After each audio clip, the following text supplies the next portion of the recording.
Hi friends, இன்னைக்கு இந்த வீடியோல இஃப்தார் vlog தான் பார்க்க போறீங்க. என்னோட ஒரு நாள் ரமலான் நோன்போட இஃப்தார்ல நான் என்னென்ன ரெசிபீஸ்லாம் செஞ்சிருக்கேன் அப்படிங்கறத இந்த வீடியோல நான் ஷேர் பண்ணியிருக்கேன். நான் செஞ்சிருக்க கூடிய எல்லா ரெசிபியுமே சிம்பிளா செய்யக்கூடிய ரெசிபி. சோ கண்டிப்பா இது ஃபர்ஸ்ட் டைம் ட்ரை பண்றவங்க கூட சூப்பரா செய்யலாம். சோ வீடியோ இன்ட்ரஸ்டிங்கா இருக்கும் நம்புறேன். வீடியோ ஸ்கிப் பண்ணாம கடைசி வரைக்கும் பாருங்க. வாங்க இப்போ வீடியோக்குள்ள போகலாம். எப்பவுமே இஃப்தாருக்கு ஒரே மாதிரி ரெசிபி செஞ்சு சாப்பிட்றதுக்கு இன்னைக்கு ஏதாவது வித்தியாசமாக செஞ்சு சாப்பிடலான்னு பிளான் பண்ணியிருந்தேன். ஸோ அதுக்கு இன்னைக்கு சரி பெஷாவரி புலாவ் பண்ணலான்னு சொல்லிட்டு ஒயிட் சன்னாவை எடுத்து வச்சுருக்கேன். ஒரு கைப்பிடி அளவுக்கு நான் ஒயிட் சன்னாவை எடுத்து இதை ஒரு தண்ணி பிடிச்சி இதை ஊற வச்சிடுறேன். இதை நான் ஒரு காலையில் ஒரு 9 மணி போல் இதை ஊற வச்சுட்டேன். இது ஒரு 3 மணி நேரம் 4 மணி நேரம் இது ஊறி வரட்டும். ஒரு 3 மணி நேரம் 4 மணி நேரம் ஊறினதுக்கப்புறம் இதை நம்ம குக்கரில் விசில் போட்டுடலாம். நான் இதை ஒரு 2 மணி போல் விசில் போட்டுக்கிட்டேன்.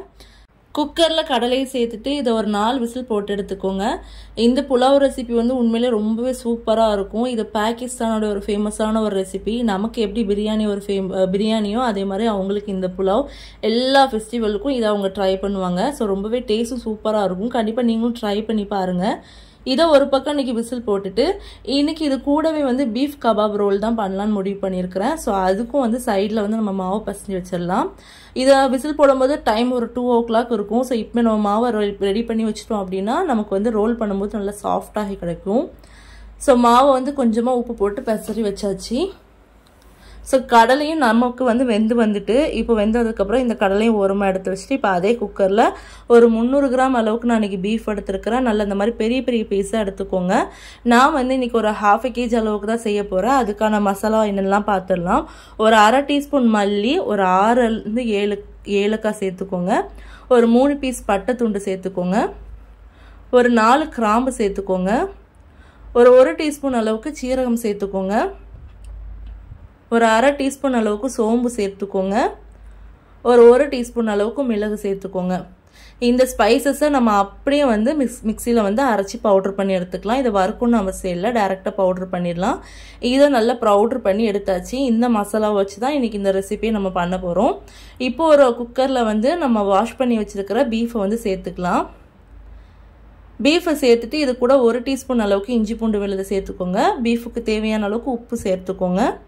அதுக்கப்புறம் நம்ம அரைச்சி வச்சிருக்கிற அந்த மசாலால இருந்து ஒரு 1/2 டீஸ்பூன் அளவுக்கு சேர்த்துட்டு கூடவே ஒரு மஞ்சத்தூளும் ஒரு 1/2 டீஸ்பூன் அளவுக்கு சேர்த்துக்கோங்க. சேர்த்துட்டு இது தண்ணி நிறைய ஒரு சொம்பு அளவுக்கு நான் தண்ணி சேர்த்துருக்கிறேன். ஏன்னா பீஃப் பெரிய பீஸாக போட்டிருக்கனால கிட்டத்தட்ட வேகிறதுக்கு டைம் எடுக்கும். ஒரு 12 விசில் போடுற மாதிரி இருக்கும். அதனால தாராளமாகவே நீங்கள் தண்ணி விட்டுக்கோங்க. குக்கரை மூடி இது ஒரு 12 விசில் போட்டு விட்டுறலாம். இது விசில் வரட்டும்.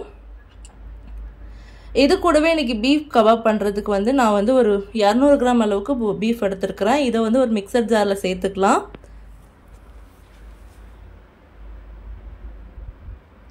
இது கூடவே ஒரு கைப்பிடி அளவுக்கு புதினா, ஒரு கைப்பிடி அளவுக்கு கொத்தமல்லி, அதுக்கப்புறம் ஒரு பச்சை மிளகா, 1 டீஸ்பூன் அளவுக்கு சீரகம், ஒரு 1/2 டீஸ்பூன் அளவுக்கு சோம்பு, இதெல்லாம் சேர்த்துட்டு நல்லா பேஸ்ட்டாக அரைச்சி எடுத்துடலாம். இந்த மாதிரி நல்லா அரைச்சி எடுத்துக்கலாம். உங்களுக்கு அரைப்பு இந்த மாதிரி இருக்கணும். தண்ணி எதுவுமே சேர்த்துறாதீங்க. இந்த மாதிரி நம்ம டைரெக்டாக அரைச்சாலே போதும். இப்போ ஒரு பேன் வச்சுக்கோங்க. பேன் ஹீட் ஆனதுக்கப்புறம் கொஞ்சமாக ஆயில் சேர்த்துக்கோங்க. நான் இன்னைக்கு தேங்காய் எண்ணெய் சேர்த்துருக்கிறேன். நீங்கள் ரீஃபண்ட் ஆயில் எந்த ஆயில்னாலும் சேர்த்துருக்கலாம். ஒரு பல்லாரியை இந்த மாதிரி பொடிசாக கட் பண்ணி சேர்த்துக்கோங்க. சேர்த்துட்டு இதை நல்லா வதக்குங்க. வெங்காயம் ஓரளவுக்கு கலர் சேஞ்ச் ஆகி வரட்டும். அந்த அளவுக்கு இதை நல்லா வதக்கிக்கோங்க. லைட்டாக கோல்டன் கலர் வந்ததுக்கப்புறம் இதில் இஞ்சி பூண்டு விழுது 1 டேபிள் ஸ்பூன் அளவுக்கு சேர்த்துக்கோங்க. ஒரு 1/2 டீஸ்பூன் அளவுக்கு பட்டை கிராம்பு ஏலக்காய் தூள் சேர்த்துக்கோங்க. சேர்த்துட்டு இஞ்சி பூண்டுடைய பச்சை வாசனை போகிற அளவுக்கு இதை நல்லா வதக்கிக்கோங்க. இஞ்சி பூண்டுடைய பச்சை வாசனை போனதுக்கப்புறம் நம்ம அரைச்சி வச்சிருக்கிற கறியை சேர்த்துக்கோங்க. பீஃபை நம்ம அரைச்சி சேர்த்துருக்கனால சீக்கிரமாகவே வெந்துடும். ஒரு 2லேருந்து ஒரு 3 நிமிஷம் மட்டும் இதை வேக வச்சு எடுத்துக்கோங்க. ஸோ அந்த மசாலாவோட நல்லா மிக்ஸ் ஆகட்டும். இதுக்கப்புறம் ஸ்பைசஸ்க்காக நான் 1 டீஸ்பூன் அளவுக்கு மிளகாய் தூள் சேர்த்துருக்கிறேன். அதுக்கப்புறம் தேவையான அளவுக்கு உப்பு சேர்த்துக்கோங்க. உப்பு சேர்த்துட்டு இதை நல்லா கலந்து விட்டுருங்க. மசாலா எல்லாம் நல்லா ஒன்றோட ஒன்று நல்லா மிக்ஸ் ஆகி வரட்டும். இதில் நீங்கள் தண்ணி எதுவுமே சேர்த்துடாதீங்க. அடுப்பை நல்லா மீடியமான ஹீட்டில் வச்சு இதில் 2லேருந்து ஒரு 3 நிமிஷம் நல்லா வேக வச்சு எடுத்துக்கோங்க. அடுப்பை நல்லா மீடியமான ஹீட்டில் வச்சு வேக வைங்க. ஒரு 2-3 நிமிஷத்துக்கு அப்புறம் நீங்கள் ஓப்பன் பண்ணி பாருங்கள். ஓரளவுக்கு பீஃப் நல்லாவே வெந்து வந்திருக்கும். ஸோ இப்போ வந்து இந்த ஸ்டேஜில் நம்ம வந்து ஒரு 2 உருளைக்கிழங்கு வந்து வேக வச்சு மசிச்சு வச்சுருக்கிறேன். அதை இதோட நான் சேர்த்துருக்கிறேன். சேர்த்துட்டு இதை நல்லா கலந்து விட்டுருங்க. கறியும் உருளைக்கிழங்கும் நல்லாவே மிக்ஸ் ஆகி வரணும். உருளைக்கிழங்கு சேர்த்துட்டு நம்ம ரொம்ப நேரம் அடுப்பில் வைக்கணும்னு அவசியம் இல்லை. ஒரு 2 செகண்ட் இருந்தாலே போதும். உருளைக்கிழங்கு நல்லா அந்த மசாலாவோட நல்லா மிக்ஸ் ஆகணும். ஸோ இதை நல்லா வந்து மிக்ஸ் பண்ணி விடுங்க. மசாலா எல்லாம் நல்லா ஒன்றோட ஒன்று நல்லா இந்த மாதிரி மிக்ஸ் ஆனதுக்கப்புறம் நீங்கள் ஸ்டவ் ஆஃப் பண்ணிவிட்டு இதை நல்லா ஆற வச்சுக்கோங்க. இதை நம்ம வந்து இஃப்தார்கிட்ட இதை நம்ம ரெடி பண்ணிக்கலாம். இப்போ இந்த கபாபுக்குள்ள மசாலாவும் ரெடி ஆயிடுச்சு. அதுக்கப்புறம் நம்ம ஜூஸ் ரெடி பண்ணிக்கலாம். இன்றைக்கி நான் நன்னார் சர்பத் தான் கரைச்சிக்க போகிறேன். அதுக்கு வந்து தேவையான அளவுக்கு தண்ணி சேர்த்துட்டு ஜூஸுக்கு தேவையான அளவுக்கு நான் வந்து சுகர் சேர்த்துக்கிறேன். சுகர் சேர்த்துட்டு நன்னார் சர்பத்தையும் இதில் வச்சு சேர்த்துக்கிறேன். சேர்த்துட்டு ஒரு லெமனை வந்து புழிஞ்சி ஜூஸ் எடுத்து சேர்த்துக்கிறேன். எப்போவுமே ஒரே மாதிரி நன்னார் சர்பத் குடிக்கிறதுக்கு பதிலாக ஒரு வாட்டி நீங்கள் இந்த மாதிரி ட்ரை பண்ணி குடிச்சு பாருங்கள். டேஸ்ட் உண்மையிலே சூப்பராக இருக்கும். நல்லா ரெஃப்ரெஷிங்காக இருக்கும். நன்னார் சர்பத் நல்லா கரைச்சதுக்கப்புறம் இதில் வந்து நான் ஒரு 2 பீஸ் அளவுக்கு வாட்டர் மெலனை சின்னதாக கட் பண்ணி சேர்த்துருக்குறேன். சேர்த்துட்டு இது கூடவே சப்ஸா விதையும் சேர்த்துக்கோங்க. சேர்த்துட்டு இதோட நம்ம ஜூஸ் குடிக்கும் போது சூப்பராக இருக்கும். கண்டிப்பாக நீங்களும் உங்கள் இஃப்தாரில் இதே மாதிரி செஞ்சு குடிங்க.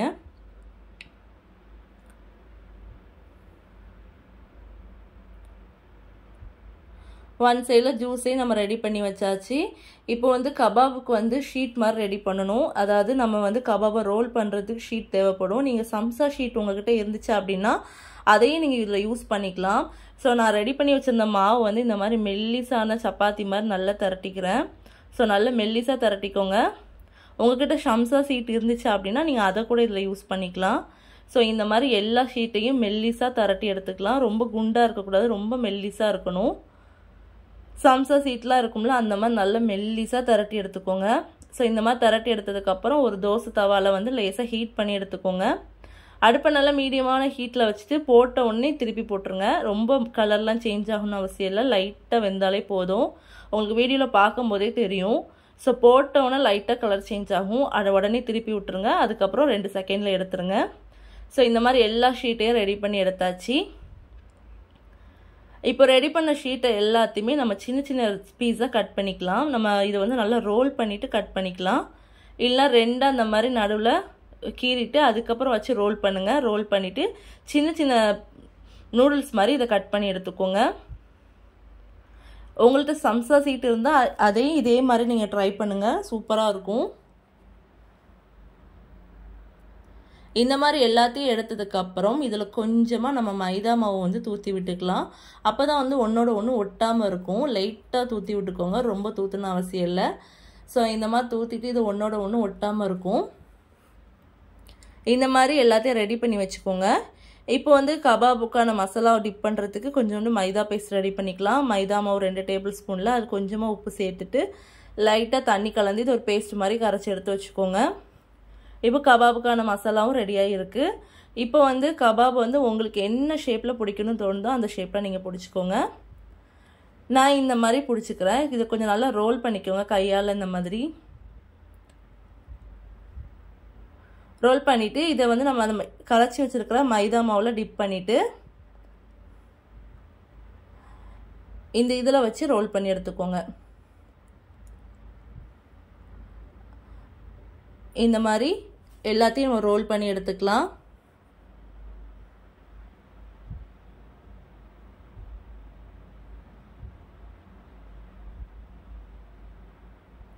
எல்லாத்தையும் இந்த மாதிரி ரோல் பண்ணி எடுத்து வச்சாச்சு. இப்போ வந்து நான் சைடில் வந்து புலாவ் செய்கிறதுக்காண்டி நான் பிரியாணி அரிசி வந்து ஒரு 1.5 டம்ளர் அளவுக்கு எடுத்து நல்லா வாஷ் பண்ணிவிட்டு ஊற வச்சுக்கிறேன். இதை வந்து ஒரு 10லேருந்து ஒரு 15 நிமிஷம் மட்டும் ஊற வச்சுருந்தா போதும். ஸோ நான் அன்றைக்கி வந்து பாஸ்மதி ரைஸ் தான் எடுத்துருக்கிறேன். இது செய்கிறதுக்கு பாஸ்மதி ரைஸ் தான் யூஸ் பண்ணால் நல்லாயிருக்கும். இப்போ வந்து நம்ம வேக வச்ச பீஃபும் நல்லாவே வெந்து வந்திருக்குது.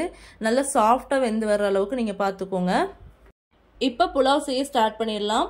ஸ்டவ் ஆன் பண்ணிவிட்டு ஒரு பேன் வச்சுக்கோங்க. பேன் ஹீட் ஆனதுக்கப்புறம் ஒரு 3 டேபிள் ஸ்பூன் அளவுக்கு கீ சேர்த்துக்கோங்க. நெய் நல்லா உருகுனதுக்கு அப்புறம் இதில் ஒரு மீடியம் சைஸ் பல்லாரி நீல வாக்கில் கட் பண்ணி சேர்த்துருக்கிறேன். சேர்த்துட்டு இதை நல்லா வதக்கிக்கோங்க. இது ரொம்ப நல்லா முருகலாக வரணும்னு அவசியம் இல்லை. ஓரளவுக்கு நல்லா கோல்டன் ஆகிற அளவுக்கு இதை நல்லா வதக்கிக்கோங்க.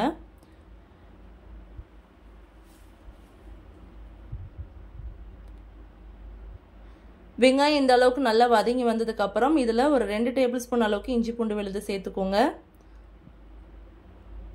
இஞ்சி பூண்டு விழுது சேர்த்துட்டு இதை நல்லா பச்சை வாசனை போகிற அளவுக்கு இதை நல்லா வதக்கிக்கோங்க. இதில் ஒரு 1/2 டீஸ்பூன் அளவு கரம் மசாலா சேர்த்துருக்கிறேன். சேர்த்துட்டு இதை நல்லா வதக்கிக்கோங்க. ஸோ இஞ்சி பூண்டுடைய பச்சை வாசனைலாம் போனதுக்கப்புறம் நம்ம வேக வச்சுருந்த பீஃபை சேர்த்துக்கோங்க. பீஃபை சேர்த்துட்டு இதை நல்லா கலந்து விட்டுருங்க. பீஃபை சேர்த்துட்டு இப்போ நம்ம வேக வச்ச கொண்டக்கடலையும் இதில் சேர்த்துக்கலாம். சேர்த்துட்டு இதை நல்லா கலந்து விட்டுருங்க. இது சரியாக ஒரு 2 நிமிஷத்துக்கு மூடி போட்டு வேக வைங்க. இதில் நான் கொஞ்சமாக தண்ணி சேர்த்துருக்கிறேன் அடி பிடிக்காமல் இருக்கிறதுக்காக. 2 நிமிஷம் நல்லா சுருண்டதுக்கு அப்புறம் இதில் வந்து நம்ம வந்து ஸ்பைசஸ் சேர்த்துக்கலாம். நம்ம திரிச்சு வச்சுருக்கிற மசாலா மட்டும்தான் இதில் யூஸ் பண்ண போகிறோம். ஸோ நம்ம ரெடி பண்ணி வச்சுருக்கிற அந்த மசாலாலேருந்து ஒரு 2 டீஸ்பூன் அளவுக்கு இதில் சேர்த்துக்கோங்க. நான் ரொம்ப மசாலா சேர்க்கலை. நீங்கள் வந்து ஃபுல் நம்ம எடுத்த அளவு அப்படி நீங்கள் சேர்த்துக்கலாம். ஸோ நான் வந்து இஃப்தாருக்கு வந்து ரொம்ப ஸ்பைசஸ் சேர்க்க வேண்டாம் அப்படின்னு சொல்லிட்டு இதை லைட்டாக சேர்த்துருக்கிறேன். நம்ம 1/2 கிலோ அளவுக்கு வந்து நம்ம எடுத்துருக்கிற மசாலா வந்து கரெக்டாக இருக்கும். ஸோ மசாலா சேர்த்துட்டு இதை நல்லா கலந்து விட்டுட்டு இப்போ நீங்கள் எந்த கப்பில் அரிசி எடுத்துருக்கீங்களோ அந்த கப்புக்கு 1/2 கப் அளவுக்கு தண்ணி சேர்த்துக்கோங்க. தண்ணி சேர்த்துட்டு இதை நல்லா கலந்து விட்டுருங்க. கலந்து விட்டுட்டு இதில் தேவையான அளவுக்கு உப்பு சேர்த்துக்கோங்க. உப்பு சேர்த்துட்டு இது நல்லா கொதி வரட்டும். ஒரு மூடி போட்டு இதை நல்லா கொதிக்க விட்டுருங்க. நல்லா கொதிச்சு வந்ததுக்கப்புறம் இதில் நம்ம ஊற வச்ச அரிசியை வந்து நம்ம சேர்த்துக்கலாம். இப்போ நல்லா கலந்து விட்டுட்டு நம்ம ஊற வச்சு எடுத்த அரிசியை வந்து இதில் சேர்த்துக்கலாம்.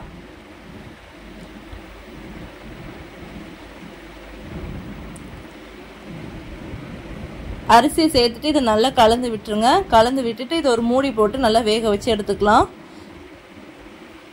சரியாக ஒரு 5 நிமிஷத்துக்கு அப்புறம் நீங்கள் ஓப்பன் பண்ணி பாருங்கள். இப்போ இது வெந்து வரட்டும். இப்போ ஒரு பேனில் ஒரு 2 டேபிள் ஸ்பூன் அளவுக்கு நெய் சேர்த்துக்கோங்க. நெய் ஹீட் ஆனதுக்கப்புறம் நான் கொஞ்சமாக வந்து கிஸ்மிஸ் பழத்தை சேர்த்துக்கிறேன். நீங்கள் இதில் முந்திரி கூட சேர்த்துக்கலாம். ஆனால் இந்த ரெசிபிக்கு வந்து கிஸ்மிஸ் மட்டும் போட்டால் ரொம்ப நல்லாயிருக்கும். ஸோ கிஸ்மிஸ் பழத்தை இந்த மாதிரி நல்லா வறுத்து வச்சுக்கோங்க. இப்போ நம்மளுடைய அரிசியும் நல்லா ஒன்று போல் ஈவனாகி வந்திருக்குது. இப்போ கொஞ்சம் லைட்டாக கலந்து விட்டுட்டு இப்போ நீங்கள் தம் போட்டு விட்டுருங்க.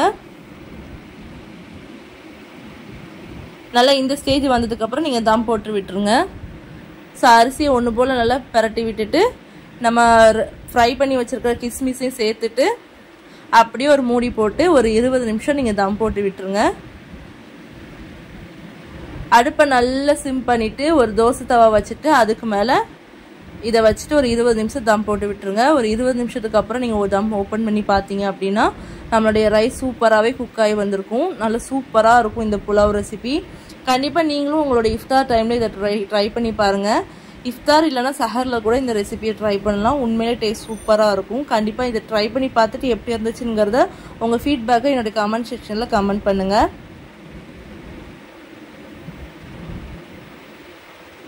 இன்றைக்கி வந்து நான் மாதுளப்பழ ஜூஸ் அடிக்கலான்னு இருக்கிறேன். ஸோ மாதுளப்பழ ஜூஸ் அடிக்கிறதுக்கு ஒரு மிக்சர் ஜாரில் நான் எடுத்து வச்சுருக்கிற மாதுளப்பழத்தை வந்து சேர்த்துருக்குறேன்.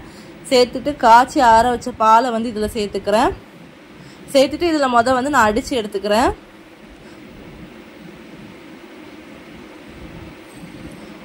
நல்லா இந்த மாதிரி அடித்து எடுத்ததுக்கப்புறம் நான் இது ஒரு வடிகட்டியில் வச்சு வடிச்சிடுறேன். ஏன்னா அந்த கொட்டையோடு குடிக்கும்போது கொஞ்சம் நல்லா இருக்காது, டிஸ்டர்ப் பண்ணுற மாதிரி இருக்கும். ஸோ அதை எல்லாத்தையுமே நல்லா வடித்து எடுத்துடலாம். இதை ஒரு வாட்டிக்கு 2 வாட்டி நல்லா அடிச்சுட்டு இந்த மாதிரி சக்கையை வந்து தனியாக பிரித்து எடுத்துருங்க. ஸோ நமக்கு ஜூஸ் மட்டும் நம்ம கிடச்சிரும். இதுக்கு இன்னும் கொஞ்சம் பாலில் வந்து ஒரு 2 டேபிள் ஸ்பூன் அளவுக்கு பாதாம் பீசி சேர்த்துக்கிறேன். இது கூடவே ஜூஸுக்கு தேவையான அளவுக்கு சீனி சேர்த்துட்டு இதை நல்லா அடித்து எடுத்துடுறேன். அடித்து எடுத்துகிட்டு நம்ம ஏற்கனவே ரெடி பண்ணி வச்சுருக்கிற மாதுளப்பழ ஜூஸோடு இதை மிக்ஸ் பண்ணி விட்டுடுறேன். மிக்ஸ் பண்ணிவிட்டு இதை நல்லா கலந்து விட்டுடலாம். மாதுளப்பழ ஜூஸை வந்து நீங்கள் அடிக்கடி நோம்பு டைமில் எடுத்துக்கோங்க. இது வந்து வயிற்று புண்ணை வந்து ஆற்றும். ஸோ அல்சரில் உள்ளவங்களும் கண்டிப்பாக இதை அடிக்கடி சேர்த்துக்கோங்க. இப்போ இது கூடவே கொஞ்சமாக சப்ஸா சீடை சேர்த்துட்டு இதை ஒரு ஓரமாக வச்சிடலாம். இப்போது நோம்பு திறக்கவும் டைம் ஆகிடுச்சு. ஸோ இந்த மாதிரி நம்ம கபாப் ரெடி பண்ணி வச்சுருக்கிற கபாப் ரோலையும் நம்ம ஃப்ரை பண்ணி எடுத்துக்கலாம். அடுப்பை நல்ல மீடியமான ஹீட்டில் வச்சு ரோல் எல்லாத்தையும் நல்லா ஃப்ரை பண்ணி எடுத்துக்கோங்க.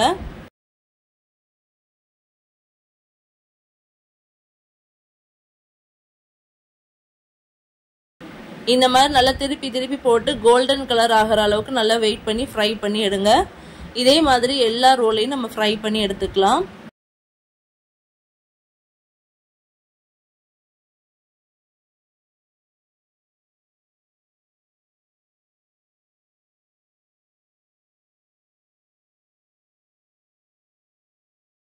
அவ்வளோதான், நம்ம எல்லா ரோலையுமே நல்லா ஃப்ரை பண்ணி எடுத்தாச்சு.